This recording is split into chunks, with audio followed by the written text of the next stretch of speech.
Hello student, I hope you are enjoying to learn by videos, and once again welcome to you all to our educational channel.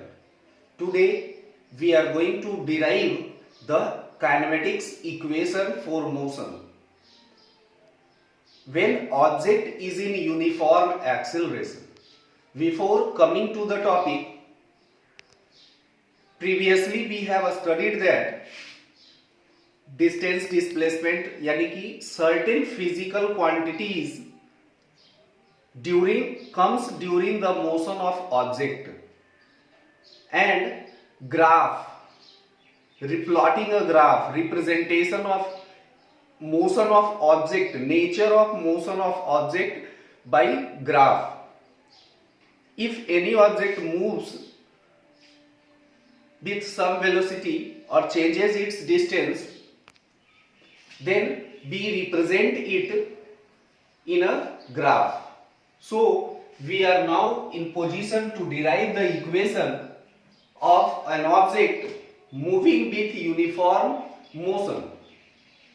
तो यदि कोई भी object uniform motion में होगा और वो भी हम लोग ले लिए, सपोज कर लिए, कंसीडर कर लेते हैं कि ऑब्जेक्ट लीनियर पाथ पे मूव करता है, स्ट्रेट लाइन पे मूव करता है. जब कोई ऑब्जेक्ट किसी स्ट्रेट पाथ पे मूव कर रहा होगा तो किसी पार्टिकुलर टाइम पे, यानी कि इनिशियल टाइम पे, that is t is equal to 0. Initial time क्या है? 0 लिए. इनिशियल टाइम पे किसी पोजीशन पे होगा.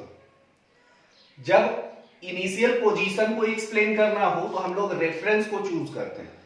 तो लीनियर मोशन है, इसलिए सिर्फ ऑरिजिन को हम लोग ड्रॉ किए. ऑरिजिन लिए, ऑरिजिन से कितना डिस्टेंस है? a का, x1. And at initial position the motion of object is u. And as we know that object is in uniform motion, so it will continues to change its position, while as time passes and at time t object comes to be, यानी कि object changes its position and its velocity becomes v.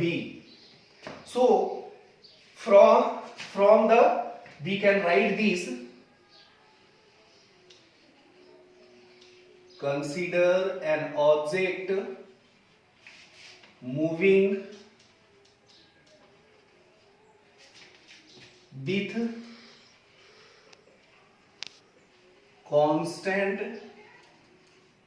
acceleration along positive x-axis.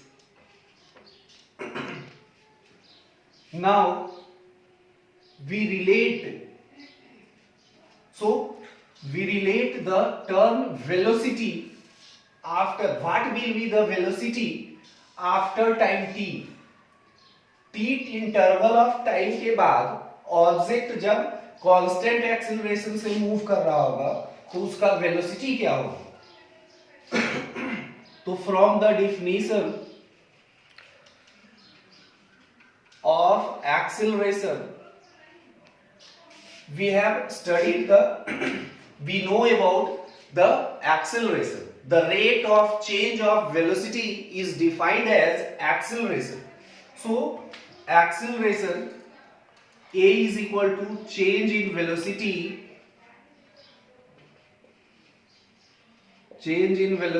by time. Change in velocity यानी कि object का velocity u से v हो जाता है, तो चेंज को हम लोग कैसे लिखेंगे? Final minus initial, that is v minus u is change in velocity of object, and time t minus 0, that is this. So a is equal to v minus u by t. By cross multiplication at is equal to v minus u. So v is equal to u plus at. This is the relation between velocity and time. Velocity और time के बीच relation establish होता है और this is the first relation, first equation of motion in kinematics. So clearly we can say that the above equation which we have derived is the first equation of kinematics. As the object moves from A to B, it covers some distance. So distance covered in t time, yeah, distance covered during this time interval. तो from the definition of average velocity, v average is equal to, हम लोग जानते हैं total distance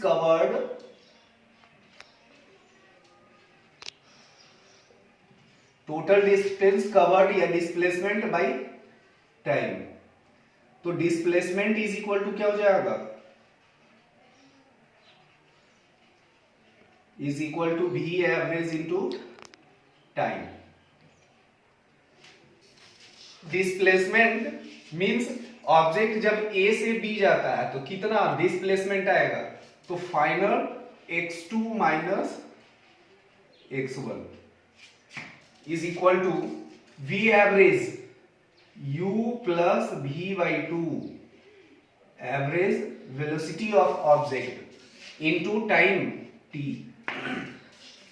Here we put the value of v from above equation. We get u, v का value क्या था, u plus at by 2 into t. u plus at किसका value है, first equation में हम लोग देखे कि v is equal to u plus at है, तो यहां पर हम लोग v का वैल्यू पुट कर दिए और पुट करने के बाद हम लोग को मिलता है 2u plus at by 2 into T. अब इसको मल्टीप्लाई करते हैं और इसी चेंज इन वेलोसिटी को हम लोग s से रिप्रेजेंट करते हैं, तो क्या हो जाएगा 2u बाई 2 यानी कि ut plus 1 by 2 at square.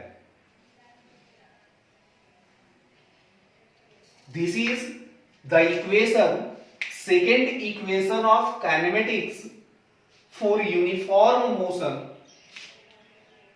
and this relation is position time relation.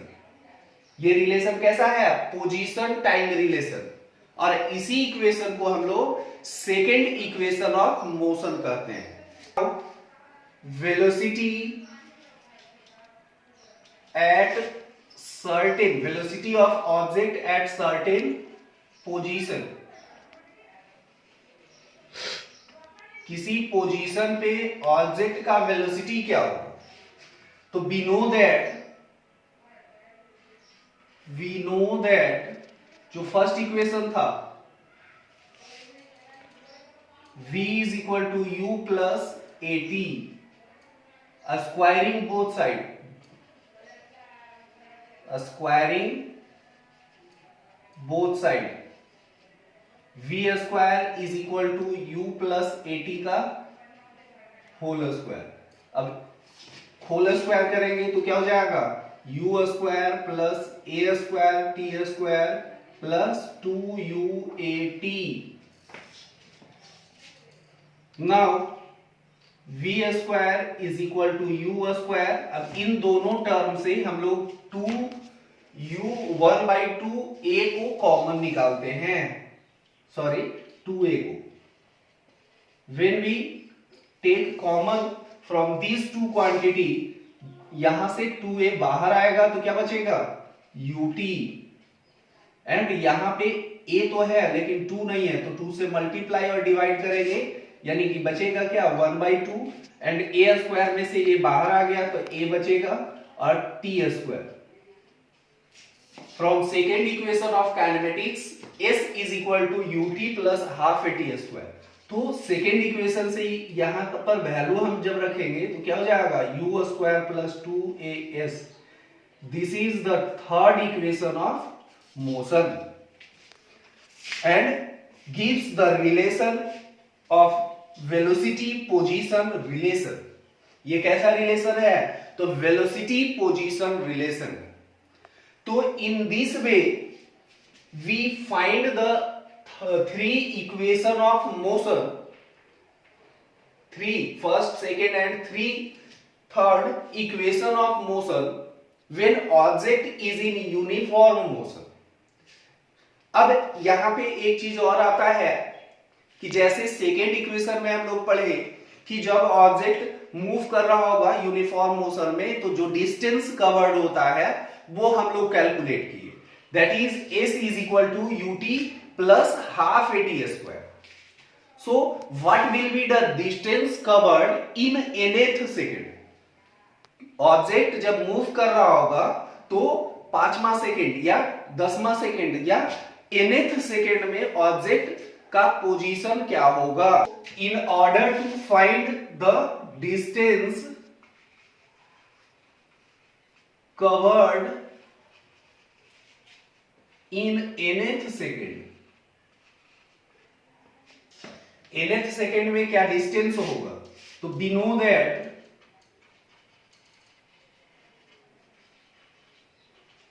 S T distance covered in T time, that is second equation of kinematics, ut plus half at square।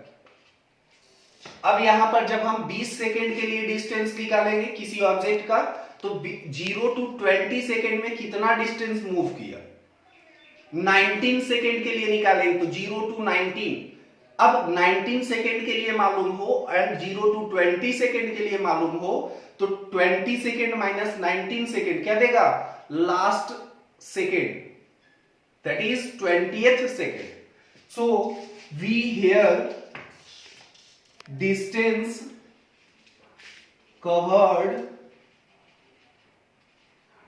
in nth second, covered in n second, that is Sn। t के जगह पे क्या हो जाएगा? n, un plus half an square.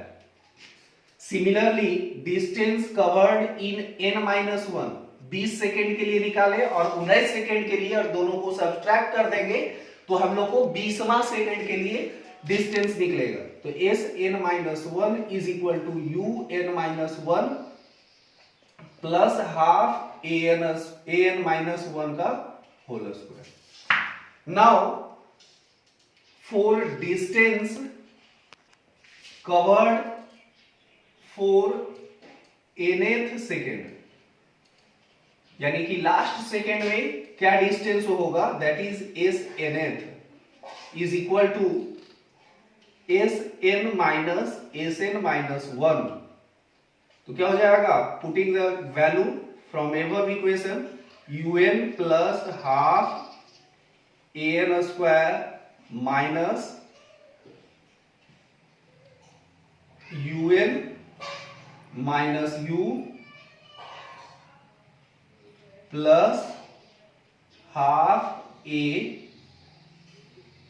N square plus 1 plus minus 2n, a minus b के whole square के formula पे हम लोग इसको ब्रेक किए। अब यहां से क्या मिलेगा? तो S N H is equal to bracket हटाएंगे un plus half A N square minus un minus minus plus u minus 1/2 A N square minus 1/2 a plus 2n। तो कुछ टर्म यहां पे कैंसिल हो जाता है, half A N square un and un। अब जो बचता है वो क्या है? तो u प्लस यहां से हम लोग 2 को कॉमन निकालेंगे 2n,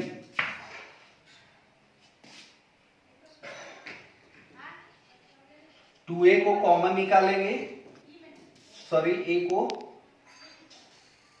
तो plus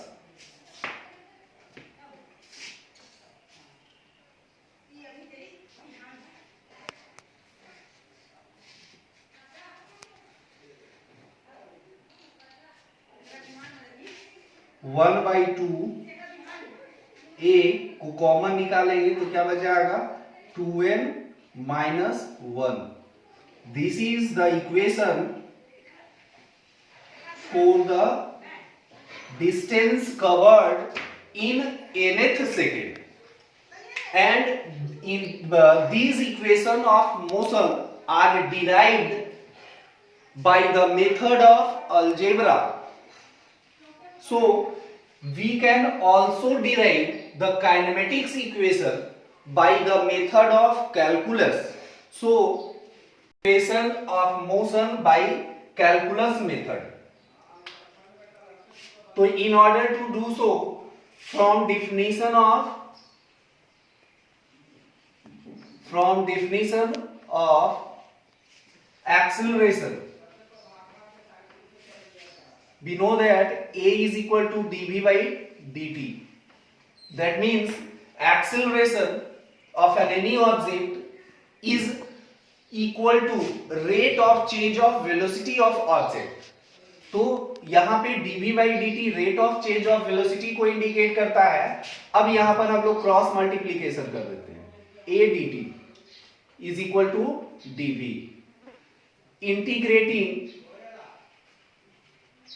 integrating both side with proper limit.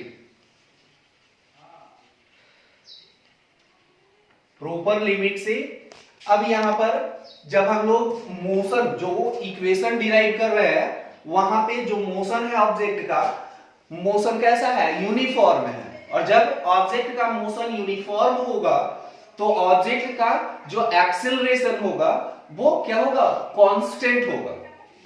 यानी कि यहां पे कांस्टेंट है, एक्सेलरेशन क्या है, कांस्टेंट है. तो हम लोग जानते हैं कि कैलकुलस में ना तो डिफरेंशिएशन होता है किसी कांस्टेंट टर्म का और ना इंटीग्रेशन होता है. तो यहाँ पे एक्सेलरेशन का तो ना तो डिफरेंशिएशन होगा और ना इंटीग्रेशन होगा. और जब हम यहाँ पे इंटीग्रेशन के लिमिट के लिए देखेंगे तो यहाँ पे एक्सेलरेशन कांस्टेंट है वो तो बाहर आ जाएगा. इंटीग्रेशन होगा किसका, तो dt का. तो dt मींस टाइम का इंटीग्रेशन. तो टाइम कहां से कहां तक लेते हैं, तो we have seen 0 to t and other side dv, the velocity of object changes from u to v. So the limit value of limit is this. Now acceleration comes outside and the different integration of dt becomes t and we put the limit. Now similarly dv, तो dv का integration v हो जाएगा और limit का value. अब by putting the value, तो in order to put the limit value we have a method that is upper limit minus lower limit. तो here comes a into t minus 0. Upper limit क्या है, t, और minus t के जगह पे अपर limit रखे, फिर lower limit, upper limit minus lower limit. उसी प्रकार इस साइड जब रखेंगे तो v माइनस u. तो v minus u is equal to कितना आ गया, at.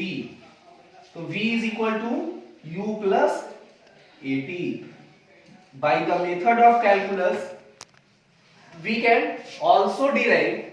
So this is the equation derived by the method of calculus. Now for second equation, that is displacement time relation or position relation, is can be derived by the method of calculus from the definition of velocity. We know that v is equal to ds by dt. Rate of change of displacement is defined as velocity of object. So velocity, अब यहाँ पे हम लोग v का value रख सकते हैं या क्रॉस मल्टीप्लीकेशन पहले कर देते हैं. तो v dt is equal to ds. पीछे हम लोग v का वैल्यू डिराइव कर चुके हैं तो v का वैल्यू हम लोग रख सकते हैं. तो u plus at into dt is equal to dt. Sorry, यहां ds होगा. Integrating both side integrating both side with proper limit. Proper limit से हम लोग दोनों तरफ इंटीग्रेट करेंगे तो here we get u plus AT का इंटीग्रेशन। तो यहां पर u और a क्या होगा, एज अ कांस्टेंट होगा in this integration and also the motion is uniform. तो यहां पर जो इंटीग्रेशन होगा किसका होगा, टाइम का। तो टाइम का जो लिमिट होगा वो क्या होगा, from 0 to t and right hand side of equation is ds and the limit of ds is from x1 to x2। अब इसको इंटीग्रेट करते हैं तो इंटीग्रेशन में रूल होता है कि u प्लस v, यानी कि u का इंटीग्रेशन अलग और v का इंटीग्रेशन अलग। तो यहां पे हम लोग u dt इंटीग्रेट करेंगे प्लस at dt, लिमिट का वैल्यू दोनों के लिए सेम होगा एंड s का डिफरेंस इंटीग्रेशन ds का क्या हो जाएगा, फ्रॉम x1 टू x2। अब यहां पे लिमिट का वैल्यू इसमें RHS साइड में रखेंगे, यानी कि x2 minus x1 is equal to u तो बाहर आ जाएगा, dt का इंटीग्रेशन क्या, t upper limit minus lower limit plus a बाहर आ जाएगा, t का integration t square by 2 from as we know the formula of integration x to the power n का इंटीग्रेशन क्या होता है, तो x to the power n plus 1 by n plus 1। तो यहां पे t पर पावर क्या है, 1, that means t to the power 1 plus 1 that is 2 by 1 plus 1 2। अब लिमिट का वैल्यू रखेंगे तो क्या हो जाएगा, u t minus 0 and this change in this distance becomes, we suppose s and a plus a t square by 2 minus, here it comes ut plus half at square. This is the second equation of kinematics derived by the method of calculus 1 and for the third equation we use the different definition of acceleration and velocity. So we know that a is equal to dv by dt। Object का acceleration क्या होता है, rate of change of velocity. Here we multiply and divide ds, तो dv by ds into ds by dt। Since ds by dt is the definition of velocity, so here we can replace ds by dt by v, so it becomes v dv by ds। by cross multiplication a ds is equal to v dv। अब यहां पर दो equation को दोनों तरफ integrate कर देंगे, तो इंटीग्रेटिंग